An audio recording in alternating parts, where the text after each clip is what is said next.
Good morning ma'am. বাচ্চারা কালকে তো সরস্বতী পুজো, সবাই তাড়াতাড়ি চলে আসবি। ঠিক আছে ম্যাম। আর হ্যাঁ, তোরা কি সরস্বতী পুজোর আগে কুল খাসনি তো? না ম্যাম। আমি তো কুল খেয়েছি। কেউ কিন্তু কুল খাবি না। না ম্যাম, আমিও খাইনি।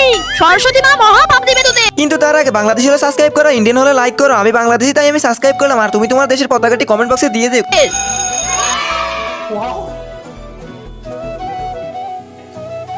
আরে তুই এতগুলো কুল কি করবি?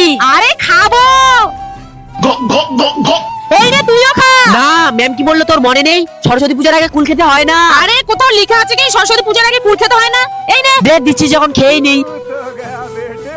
বড়া, তুই জানিস আমি কে? মা সরস্বতী বিদ্যা দেবী, আর তুই আমার পুজোর আগে কুল খেয়ে নিয়েছিস। না না না তোর আমি আজ থেকে বাগদত্ত বন্ধ করে দেবো।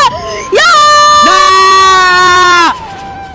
মা মা আমার ভুল হয়ে গেছে, আমাকে ক্ষমা করে দাও। আমি আর সরস্বতী পূজার আগে কোনোদিনও কুল খাবো না। ঠাকুর আমার ভুল হয়ে গেছে, ঠাকুর আমাকে ক্ষমা করে দাও। মা আমার ভুল হয়ে গেছে।